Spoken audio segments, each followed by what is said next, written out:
This morning we continue our conversations here on Tobago Updates by speaking about the Mental Health Awareness Month. We are in the month of May still, actually, though some persons are waiting patiently for it to end. I heard some persons saying, is it not May already? But guys, we are still in May, and we are taking the time out not only to talk about it, but to understand all that's happening surrounding mental health.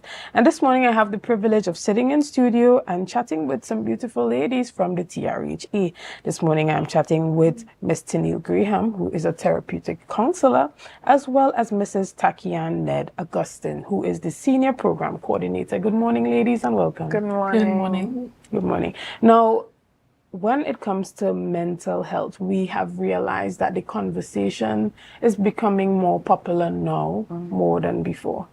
Before, when you heard about mental health, you just thought of mad people. And there was always a cultural stigma attached of mental health being connected to witchcraft and evil as we grew up. That's what we knew, mental issues to be. But as we become more exposed to technology and information, we now understand that it's a whole lot more.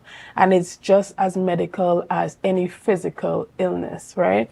Mental health illnesses, we know, span from a number of different issues, from basic anxiety and depression to ADHD, autism, persons who suffer with seizures and all of these things.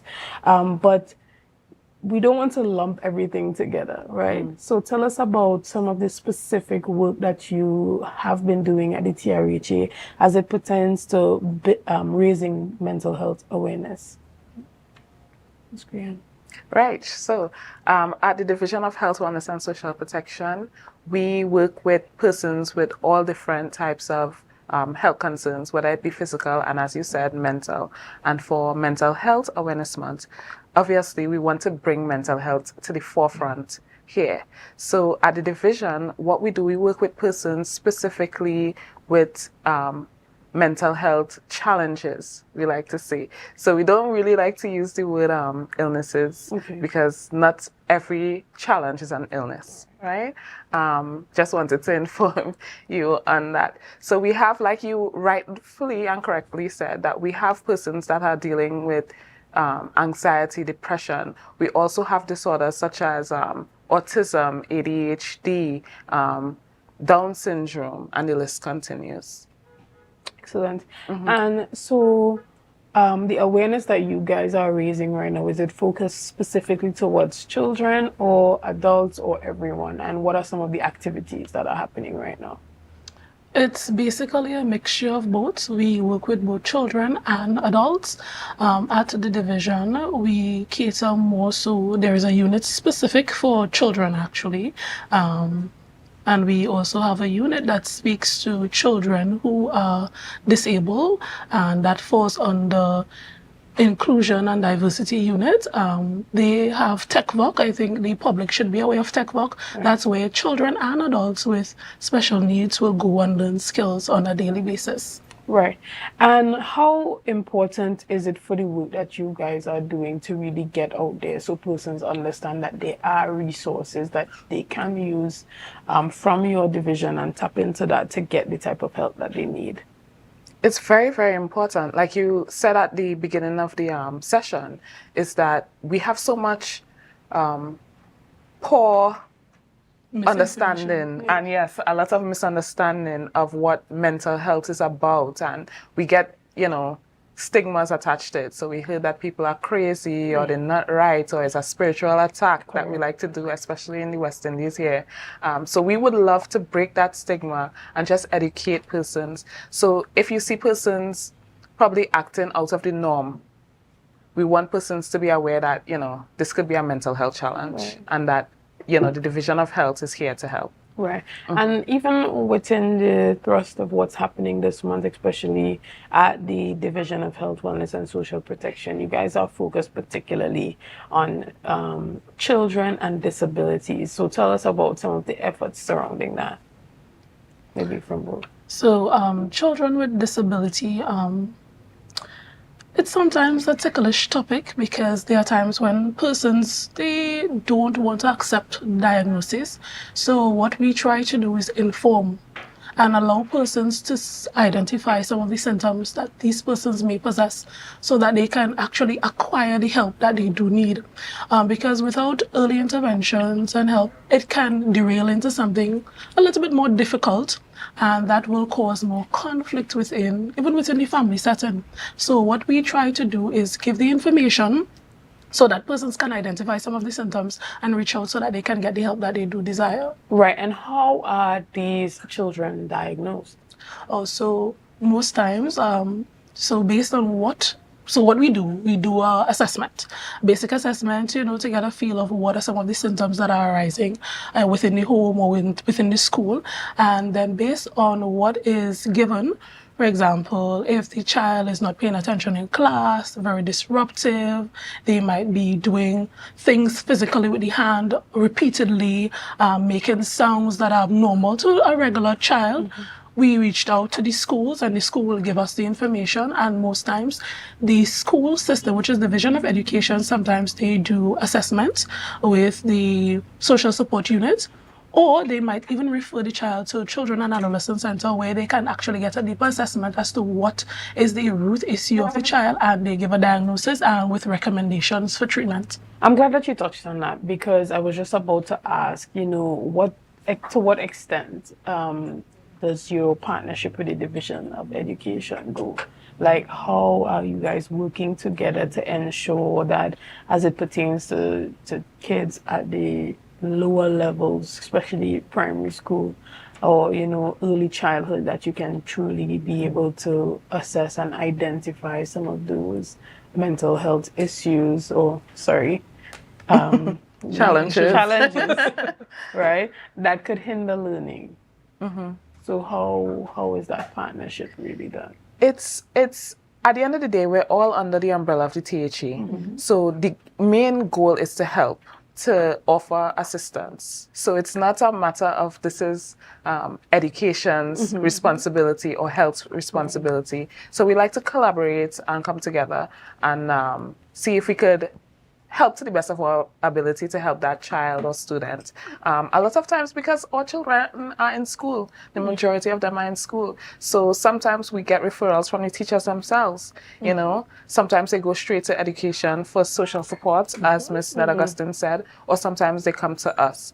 And if it is that they do come to us, what we do is we will have something called case conferencing with the teachers or anybody who's directly involved with the child. So we could come to some sort of agreement on how to move forward with treatment. Right. And Tyneille, I know that you would have done some international study as well. How was that for you, transitioning from that international environment and seeing some of the strategies that they implement, in the first world and trying to implement it into some of the policies and recommendations that you are making here? It has been, at the beginning, it was, I wouldn't lie, it was a little bit challenging, but I would like to say that Tobago is very, very blessed. We have a variety of resources, and we have a government that is truly willing to be at the forefront of help. So it's not that or my suggestions would have been tossed aside. Everything is trying to be incorporated for the betterment of Tobago, I guess. Yeah. Excellent. And how has it been for you working with kids with disabilities? It's been honestly overall rewarding. That's the word. And I know it's a cliche. I know, people say it all the time. But when you see the improvements and you see them conquering something that they once could not have done, you can't help but feel that sense of pride, that sense of achievement for them. And just, it's very rewarding. I think Ms. Ned could attest to the same. Yes, it is rewarding. Sometimes when you see where you started with that particular child or that family and you get them to a place where they can help themselves, it's really rewarding. And it's refreshing to know that whatever you have learned, you can input it into a family so that they can strive on their own without being too dependent on you as a therapist or a social worker or a case management officer. I'm glad that you mentioned that, because I was just about to talk about the importance of the partnership with the parents, because in the beginning you said that a lot of parents don't want to accept the diagnosis. So how do you collaborate with parents and open that dialogue to have them not only accepting of the resources, but just being more willing, open, and accepting towards their child? First, I must say that information is very important. Sometimes it's just that you don't want to be looked at as something is wrong with your child or something, my child is different. So I think that's some of the mindset of some of the parents. So I believe once you give them the information, they see the symptoms for themselves and they actually return to you for the assistance, because the reality is you can't force someone to accept help. That's the truth. If you force someone to accept help, you're basically doing it for yourself and not for the actual person who needs that help. So it's always best to give the information, allow them to see it, and then let them come to you for the assistance. Right, and I guess you can also respond as it pertains to that partnership with the parents and getting them to accept the child. Fully agree with what Ms. Nedd-Augustine said, is that it is a challenge, to get parents on board. It's scary. I could understand from their perspective. Like she said, there's a stigma in Tobago. Like you said, there's a stigma in Tobago, and nobody wants to know that they are different or abnormal, and you could carry a horse to a river, as the saying goes, but you can't make them drink. Right. So we will give them the best suggestions, the best recommendations, and tell them how we plan to intervene or give some sort of intervention. And a lot of times it's not received well, but I could tell you the majority of times they will return and they will say, okay, I see what you were saying, Ms. Graham. I do want the help, and how we could move forward. Right. Yeah. What type of systems are in place to support parents? Like a support group that parents can be a part of. Is this something that exists, or is it something that you have thought of implementing so that parents have that support system among themselves too? Not just for the resources that you provide at the division, but that emotional support. You can. So at the division, we do have therapeutic counselors that work with parents. We do have parenting programs, co-parenting programs that you can reach out to for support, because it's not easy. It's not easy. Also, I just want to advocate for some NGOs. So we have an amazing NGO called Autism Tobago. It's not directly associated with the Division of Health. Right. However, it does provide parental support for persons with autism, right? And we also have something called the Down Syndrome Family Network. Right. There are NGOs that offer a wide range of support and, persons who want to just air their frustrations. So. And what about just general mental health NGOs? Are there any that support, child and children's mental health and well-being outside of the autism and the ADHD and those challenges? Just general, especially where social issues are concerned, right? A lot of times, there are problems in the home where those children need that support. So are there any NGOs or independent bodies that help with that in Tobago that you know of? At present, none that I know of, but I am willing to find out, because that sounds like a great idea. No, because someone asked me actually yesterday, she messaged me, she said, do you know of any NGOs that are focused on mental health for children, right? And not just as it pertains to the challenges, right, of Down syndrome and autism and all those other, challenges, but just to give support to children who are at risk or facing. I mean, let's look at the situation where we had 3 children losing both parents, right, in 2023.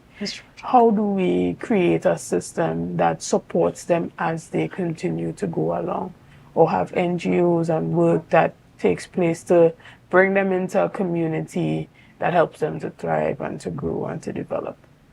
Well, I can't speak for the NGOs, but I can speak for the division. Right. And we do offer support for cases like that. We have had cases like that in the past where we intervene, and like we spoke about case conferencing. So if it is that a similar case to that happens, God forbid. Yeah. But if it does happen, we do collaborate with all the agencies involved. So whether it be education, CAC, CSSU, everybody will jump on board to see how these children could be helped. Right. And even for those parents who, as you say, they may not want to accept it, but you cannot shove it down their throat. You can't force them, right? Children suffer. So what is done in a situation like that, where the parent is just like, he's fine or she's fine, she's good, they're just different, but they're fine? There are different entities within the Tobago space that actually caters to things such as that. For example, the Children's Authority, that body of persons, once a issue is reported where a child's needs are being neglected, they actually lend intervention by investigating to ensure that the information they receive is accurate, to then bring a group of persons on board so that they can assist that family. So in other ways, the child gets the help that they desire. Because there are some parents who will never see the need for intervention. So the Children's Authority body is that overarching body that will ensure that the parents take care of the children. Excellent. And I want to touch a bit as it pertains to support. I know that your focus right now in this campaign is on children with disabilities, but I cannot not talk about moms and how important it is for mothers to have, that mental health in the right place in order to function as, at their highest capacity. But we're going to take a break first, and we'll be back right after this as we continue this interesting conversation as it pertains to Mental Health Awareness Month. Guys, we're going to take a quick break right here, and we'll be back right after this. See you soon. Good morning and welcome back to Good Morning Tobago right here on Tobago Update. I'm your host, Shenell Felix. Guys, this morning we continue as we chat about that Mental Health Awareness Month and everything that the Division of Health, Wellness and Social Protection has been doing to raise awareness. Now, this morning I continue my conversation as I sit in studio, and before we were talking a bit about children with disability, and I have the privilege of sitting with Miss Tyneille Graham as well as Miss Takyana Nedd-Augustine. And this morning we want to touch on a little topic before we end off our discussion on the importance of mental health for mothers. Whether you're a single mom, a married mom, you're in a relationship, or you are, one of those older moms that are just tired, child. This morning, what are some of the resources that are available to help moms master mental health and being the best version of themselves? At the Division of Health, Wellness and Social Protection, there is a unit called the Behavioral Health Unit. This Behavioral Health Unit has two subunits underneath it, which is the therapeutic counselors, and we have mediation. You can go to the division on a walk-in basis, or you can even call the telephone, or you could check it online, the website, and send a message so that you could even come and speak with someone about some of the challenges that you're facing as a parent.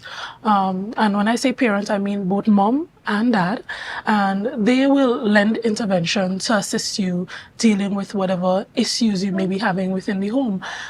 Sometimes they might even get referrals from the court where they have to do mediation between both parents to ensure that the personal biases and issues don't affect the well-being of the child.